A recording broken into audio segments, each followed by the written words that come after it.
Here's a little fun fact that you probably don't know about me. Contra 3 Alien Wars is one of my top 3 favorite games that came out before I was born. As somebody who loves action movie cheese, run and gun shooters, and the 16-bit era as a whole, it's not hard to see why I love this classic. One of my favorite activities that, admittedly, I haven't done in a few years is crack open a bottle of beer and just start ripping through aliens. Fact is, playing Contra, that's a hot person trait. So games that can emulate this feeling for me are what I strive for. Games that make me want to buy an entire packet of beef jerky and listen to Frontline Assembly as I plow through whatever enemies I find. Enter Blazing Chrome, a side-scrolling run-and-gun shooter made by the Brazilian company Joy Masher and published by the Arcade Crew. See, kids, that is what we like to call continuity. So does this love letter to Arnold Films and Konami's pre-We're the Worst Company on the Planet era hold up, or is this inspiration simply a surface-level coat to hide deficiencies? I hope to get to the bottom of this. But without further ado, my name is Fantasy Phantom, and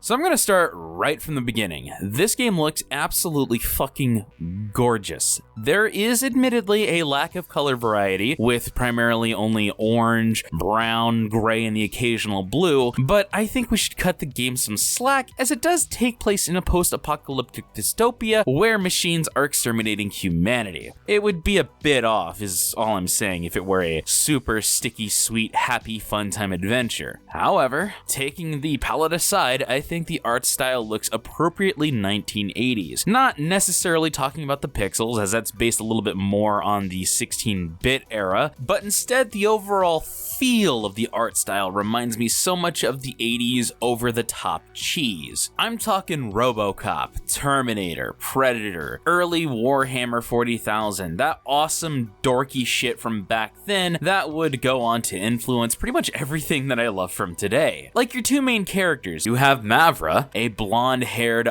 bubblegum-chewing, robot-smashing tomboy who looks like a mixture between Samus Aran and Tarna. Then you've got Doyle, a tall-assed reprogrammed robot with an unfortunate mohawk, to say the least, ready to beat his mechanical brethren into scrap. Both of these characters are really cool and detailed looking in the intro cinematic, and even in game they look really fucking awesome. The environments also have a good amount of detail to them, showing off the ruined cities and robotic megastructures in the background, which the developers themselves has said was inspired by Irem's Gun Force 2, as well as other games by the company. So the 1990s get their own share of inspiration, which I will get into more within the gameplay. However, while on the topic of the 1980s, the music in this game very much embodies the feeling of that decade with over-the-top, almost montage-style music. Here, have a listen.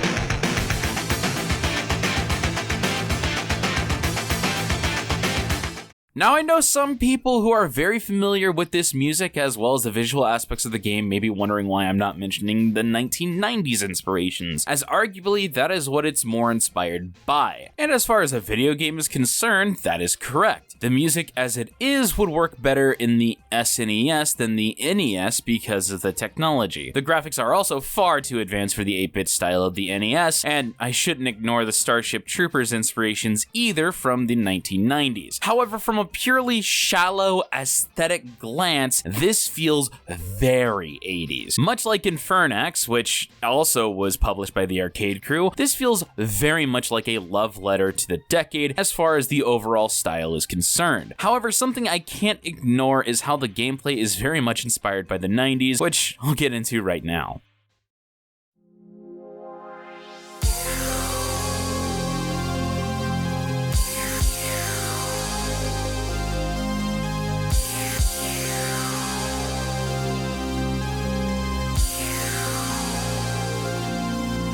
So I love Contra, and I love Metal Slug. A world without these games is a world that I have no desire to live in. And while this game on a superficial level looks like the former, particularly Contra 3, it actually plays a bit more like the latter. So, like any other run and gun, you run and you gun. You have 8 directions you can aim in and press the left face button to shoot. Since I'm playing with a PS5 controller, that would be the square button for me. If you press square while an enemy is close to you, you use a melee attack much like Metal Slug. The name of this game is pattern recognition. You need to learn the ways enemies shoot at you, which ones bum rush you, and which ones keep their distance, and you need to consider what is the best tool for the job, be it shooting or melee. You also have multiple different weapons and power-ups. Your basic assault rifle is pretty decent. It doesn't do tons of damage, but it's good enough to kill most enemies. You've got an energy whip that does considerably more damage and can even grab items. You've got the plasma rifle, which can fire semi-auto beams or hold it down for a much more powerful singular beam, which I admittedly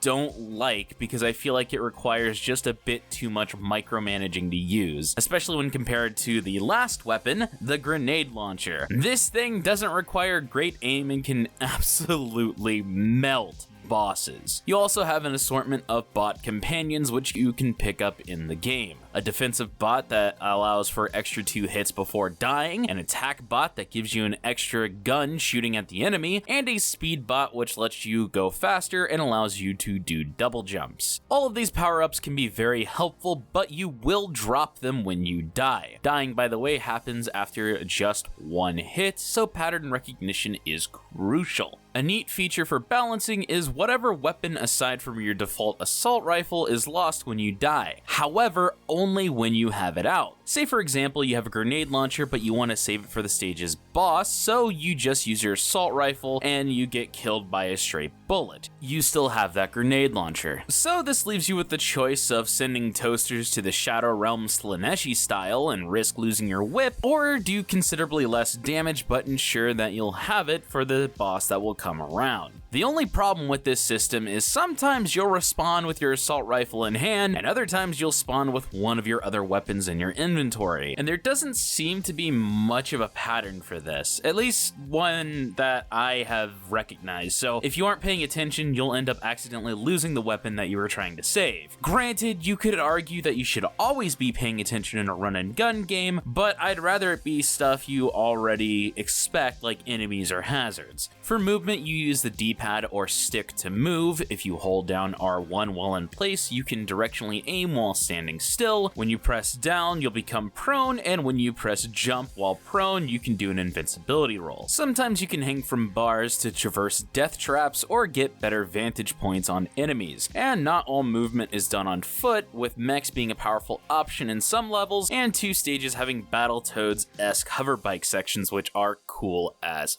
fuck. This game feels really good to control, buttery smooth and responsive, and while some aspects may be hard to get used to, such as the 1 bit in the 5th level with platforms descending or rising towards death beams and you need to try and jump from one to the next, it doesn't take long to get the hang of it. There are also, I guess, some bits when it comes to hanging from bars that can get kind of finicky, especially during the boss fight on the train, but that's, it's easy to kind of get around. This game also seems to reward aggression, going towards your enemy, because that is often the best means to dodge their attacks. Like these rolling enemies, when they jump, it's better to drive toward them rather than away from them. I'm a pretty aggressive player in these types of games, so I just fucking love that, I will admit. Now, in terms of length, this game is pretty short if you know what you're doing. It took me roughly 4 hours to beat it, but doing so unlocks hardcore mode, boss rush, mirror mode, and most importantly, 2 new characters in the form of Raijin and Suhaila. These 2 characters mostly play the same as each other. Their attacks are close range, and they have a charge ability that does a lot of damage. They can't pick up new weapons, and if you press the trigger buttons while they're in the air, they do a pretty nifty dodge. So there is a lot of replayability here. In terms of performance, this game runs really good, which makes sense considering it's a very old-looking game. I played it on Steam Deck as well as the Switch, and on both cases it never really dipped below 60 FPS, and the Switch version also runs really, really well. Honestly, it's on handhelds that I think this game could thrive because it feels like something you'd play on a Game Boy Advance or something similar. I haven't played it on PlayStation or Xbox, so I can't say how those would play, but if they play drastically different, then, well, I'd be very shocked to say the least. Game is fun to play and often goes on sale. If you like cheesy action movies and run and gun shooters, you owe it to yourself to try it. Plus, it's from a Brazilian company, and I've been doing my best to try to show people the underappreciated indie scene coming out from that region. The more we can elevate the scene from lesser known parts of the world, the better, in my humble opinion.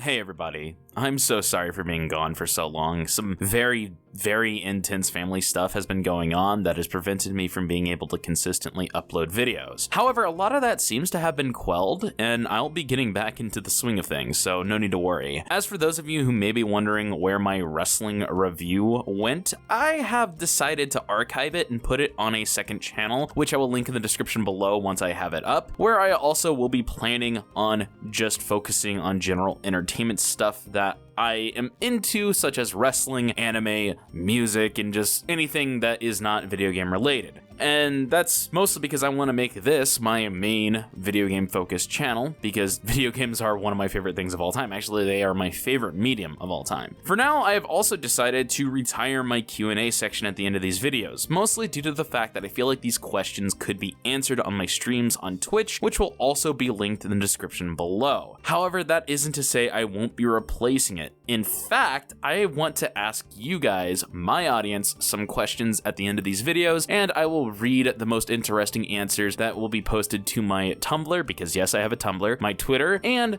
the YouTube comments of this video in the next video. And the first question here will be, what is a game that you would wipe from your brain to be able to experience for the first time again? Links to all of my social media will be in the description below, as well as my Patreon, where you can subscribe, and I will read your name off in the next video as well for subscribing. Same if you subscribe to me on Twitch, which again, as I said before, is in the description below. I hope you have a wonderful rest of your day, and goodbye.